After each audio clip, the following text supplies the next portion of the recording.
Being one of the smallest countries in Africa, Togo maintains the status of the world's fourth largest producer of phosphate, from being controlled as a German protectorate, then being taken over by Britain and France during the First World War. Togo has had a colorful upbringing and is currently on track to rival more well-known economies in West Africa.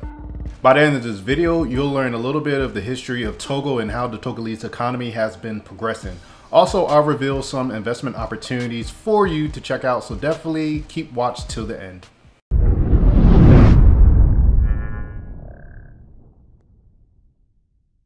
The history of Togo can be traced to archaeological finds which indicate that ancient local tribes were able to produce pottery and process tin.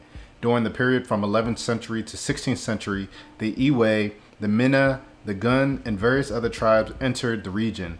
Most of them settled in coastal areas. Before the colonial period, the various ethnic groups in Togo had little contact with each other. Except for two small kingdoms in the north, the territory consisted of groups of villages which were under military pressure from the two neighboring West African powers, the Ashanti from Ghana and the Dahomey from Benin. Until 1884, what is now Togo was an intermediate zone between the states of Ashanti and Dahomey. In 1884, it became part of the Togoland German Protectorate. A railway, the port of Lomé, and other infrastructure were developed. Later, during the First World War, the territory became occupied by British and French forces in 1914. In 1922, the League of Nations assigned Eastern Togoland to France and the western portion to Britain. In 1946, the British and French governments placed the territories under United Nations trusteeship. 10 years later, British Togoland was incorporated into the Gold Coast, and French Togoland became an autonomous republic within the French Union. Togo is around the same size as West Virginia and is surrounded by Ghana to the west, Burkina Faso to the north, and Benin Republic to the east. On the 27th of April 1960, in a smooth transition, Togo severed its constitutional ties with France, shed its UN trusteeship status, and became fully independent under a provisional constitution with Olympia as president. The country is divided into 5 regions: Maritime, Plateau, Central, Kara, and Savannas. For the purposes of economic planning, the 5 regions are subdivided into prefectures, each of which is headed by a district chief, assisted by a district council. The city and capital of Togo is Lomé. The economy rests largely on agriculture, although the country's extensive phosphate reserves are also significant. Coffee and cocoa are traditionally the major cash crops for export, but cotton cultivation increased rapidly in the 1990s, with 173,000 metric tons produced in 1999. Manufacturing in the past centered on the processing of agricultural commodities and the import substitution of consumer goods such as textiles, footwear, beverages, and tires. In the late 1970s and early 1980s, however, major investments in heavy industry schemes included a cement plant, a petroleum refinery, a steelworks, and a phosphoric acid plant, but some of these have since closed down. More than 3/5 of the electricity generated in Togo is hydroelectric, although petroleum is also an important source of energy. In addition to electricity from domestic sources, Togo imports energy from neighboring countries to meet demand. The 3 main road systems include the scenic coastal road between Ghana and Benin, the road from Lomé north to Burkina Faso, and roads serving the cacao and coffee producing area of Kapaleme, Badu, and Atakpame. Some 1/3 of the country's roadways are paved. The National Railway provides service on a number of lines that emanate from Lomé. One line connects Kapaleme with the capital. Other lines run to Eniho, Tablibo, and Blita. Lomé is Togo's principal port and has been an important transport for a number of Togo's landlocked neighbors. Its artificial harbor was inaugurated in 1968. A second port is located in Kepime, about 22 miles northeast of Lomé, and is used to handle phosphate shipments. The international airport at Tokoin links Togo with European and other African countries. A second international airport is located at Nima-Tugu in the north. Local airports include those at Atakpeme, Sokode, Sene, Mango, and Dapong. In urban areas such as Lomé, the traditional housing unit is a big walled compound composed of a group of isolated rooms, each opening into a courtyard. Rural housing differs throughout the country. A common sight along the coast is rectangular houses built either of clay and timber or of coconut or palm branches and topped by double-eave thatch roofs. In the north, the traditional adobe or stone huts are circular and topped by conical roofs or thatch turrets.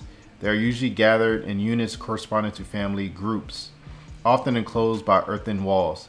They are sometimes interlinked. Distinctive of the northern Kara region is the high density of villages that stretch along the highway or climb up the slopes of the many hills. The majority of Togo's population lives in small villages scattered through the rural areas. Lomé, the largest urban center, is spread along the coast. At its center, there is a mixture of old and new commercial and administrative buildings. Although the Constitution provides for freedom of speech, in practice that right is restricted, and journalists often exercise self-censorship. Radio is a popular media format, particularly in rural areas. In addition to state-controlled stations, a variety of private stations are in operation, with broadcasts in English, French, and a number of local languages. Television broadcasts are limited and are mainly state-controlled. In terms of energy availability and cost, the energy mix is maturing to include more green sources and achieve a 50-50 mix of renewables and non-renewable energy. The economy of Togo has struggled greatly. The International Monetary Fund ranks it as the 10th poorest country in the world, with development undercut by political instability, lowered commodity prices, and external debts. While industry and services play a role, the economy is dependent on subsistence agriculture, with industrialization and regional banking suffering major setbacks. Togo's population is growing at a rate slightly higher than the sub-Saharan Africa average and well above the global average. On the whole, the Togolese population is quite young. More than 2/5 of the population are younger than age 15, and some 3/4 of the population are age 29 or younger. The population size was estimated in 2021 to be about 8 million people. Among the smallest countries in Africa, Togo enjoys one of the highest standards of living in the continent, owing it to its valuable phosphate deposits and a well-developed export sector based on agricultural products such as coffee, cocoa beans, and peanuts. Low market prices for Togo's major export commodities, however, coupled with the volatile political situation of the 1990s and early 2000s, had a negative effect on the economy. The variety of soils and climates enabled Togo to grow a wide range of products. A large proportion of the population is engaged in agricultural pursuits, many of which are subsistence-based. Agricultural products also factor prominently in the Togolese foreign exchange income. Staple crops include corn, cassava, rice, yams, sorghum, millet, and peanuts. Export crops include cocoa beans, coffee, shea nuts, cotton, and palm kernels. Cattle, sheep, and pigs are raised in the plateau region and the north. Fishing is carried out on the coast and in well-stocked inland rivers and ponds. Most of the catch is consumed locally. Mining and quarrying dominate industry in Togo. Phosphate is the major mineral resource and one of the country's leading export items. Deposits include those at Hahotoe and Kopogame, directly northeast of Lomé in the south of the country. Togo is one of the world's largest phosphate producers. Togo's considerable limestone reserves, also mined near Lomé, are utilized primarily for cement production. Togo also has substantial marble deposits. Other mineral resources with commercial potential include iron ore, bauxite, uranium, chromite, gold, diamonds, rutile, manganese oxide, and kaolin. While the iron ores are large, the metal content is only slightly more than 50%. The bauxite has a low mineral content. Several industrial free zones have been established in Togo, including that at Lomé. Togo's currency is the CFA franc, which has been officially pegged to the euro since 2002. The most recent exports are led by refined petroleum, crude petroleum, electricity, calcium phosphates, and raw cotton. The most common destination for the exports of Togo are India, Benin, Burkina Faso, France, and Morocco. The most recent imports of Togo are led by refined petroleum, motorcycles, crude petroleum, rice, and broadcasting equipment. The most common import partners for Togo are China, South Korea, India, Belgium, and Netherlands. The services sector accounts for more than 2/5 of the gross domestic product. Conflict in the 1990s and early 2000s disrupted the service industry, including tourism, which was a significant source of foreign revenue before that time. More than half the labor force works in the agriculture sector, which meets the majority of the population's food requirements and produces agriculture commodities such as cotton for export. Food and cash crop production employs the majority of the labor force and contributes about 42% to the gross domestic product. Food and cash crop production employs the majority of the labor force and contributes about 42% to the gross domestic product. Indirect taxes, almost entirely on imports and exports, account for most of the government's ordinary budget revenues. Direct taxes consist of an income tax, a progressive tax on all profits, taxes on wages paid by employers, a tax on rental values and land, and head taxes. The top corporate tax rate is 22%. Togo has continued to attract foreign direct investment during the pandemic due to a steadily improving business climate, which is the result of 5 years of aggressive reforms and strong government commitment. For example, it is now possible to establish a company in 4 hours online with all required documents in place. Land regulations have been simplified and the transfer of ownership is faster. In addition, several financial reforms have stimulated the business environment. As a result, Togo was one of the 10 most improved countries in the World Bank's 2020 Ease of Doing Business Index, moving up 40 places after making it easier to start a business, obtaining building permits, pay taxes, access credit, and register property. The performance achieved in 2020 made Togo the top reformer in Africa and the third globally. High taxation and difficulties in accessing financing are the main obstacles to private sector development.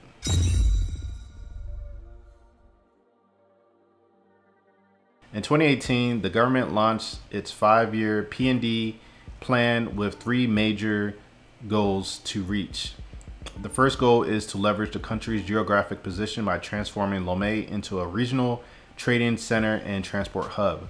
Togo has already completed hundreds of kilometers of refurbished roadways, expanded and modernized the port of Lomé, and inaugurated in 2016 the new Lomé International Airport that conforms to international standards. The second goal is to increase agricultural production through agriculture centers and increase manufacturing. The third goal is improving social development, including electrification of the country. The government is searching for private sector investors to fulfill these P&D goals.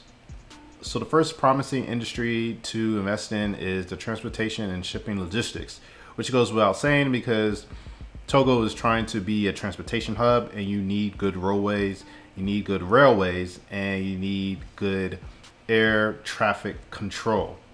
So if you have an idea of investing in some type of transportation or even improving on the logistics of infrastructure that is already there, that would be a good area to go into.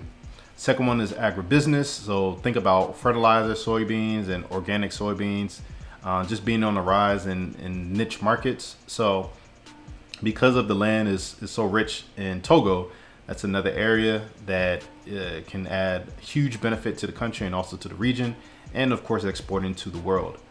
Energy is big. Energy, if you're going to grow your country, you need reliable energy. So if you're looking at renewable energy, that will definitely be an industry that you want to focus on so that you can get on the ground floor and be a part of making the country a lot more reliable when it comes to their energy needs, especially if they're trying to expand and add more transportation centers and airports and other public facilities. So that's really important. Fourth one is banking. So with a lot of West African countries, the banking system is still fairly new. You always got to remember that these countries gained their independence roughly about 60 years ago. So the banking sector is always in need of development. And so if you have skills in that area, then that would probably be a good industry that you want to take a look at. The mining industry can always be improved. It can always be more efficient. The government is asking for private investors to get more into it so that they can produce more products for export, and also think about refining and doing the processing of a lot of these minerals. And of course, ICT, digital technology. So think of a data center. You're always going to need data needs to be quick. It needs to be efficient in order for a country to advance. So that's one of the things that it's always important in a growing nation. You need everything is digital, so you need to have that infrastructure in place so that you can do whatever transfers of data and have those data centers ready and set up for you to use. So if it's me and I'm going to invest and do business in Togo, what I'll be looking at is the transportation and the shipping, really, because it's so needed right now, where the government is really focused on getting exports out. They're really trying to improve how they can service landlocked countries. And of course, they have their port as well that they're trying to develop too. So if you can have good roads going back and forth, that the government is going to welcome you in, especially if you have connections and stuff like that. So just starting off the gate, if I was going to go into Togo, then I'll just focus on the transportation and shipping sector, get into logistics, know everything about it, and incorporate tech into it as well, so that it runs smoothly. It's a small country already, so it's not so much that you won't feel overwhelmed. That's what I'm looking at. Of course, agriculture is good. Agriculture is always going to be good, but you know, you already have people doing subsistence farming. They can maintain their own food capacity, so no one is really starving over there. So that's going good, but they also need roads to travel on. Their trucks need to go on good roads, and especially when it comes to export, you don't want to have a lot of waste when it comes to agricultural products. So roads are always important. Transportation, buses, ships, of course, airplane, airports, anything that deals with logistics, transportation, I'll be in it all the way. If you're interested in an entrepreneurial story, I have one for you. South African gym operator eyes new revenue streams. I'll leave a link in the description below so you can check out that story. I hope this video helped you better understand the economy of Togo and a little bit about the history. Togo is a small country, but it is doing big things, and definitely keep an eye on it as well. If you have any questions, any relevant questions or topics that you want me to discuss, then just leave a comment in the comment section down below. I'll really appreciate it.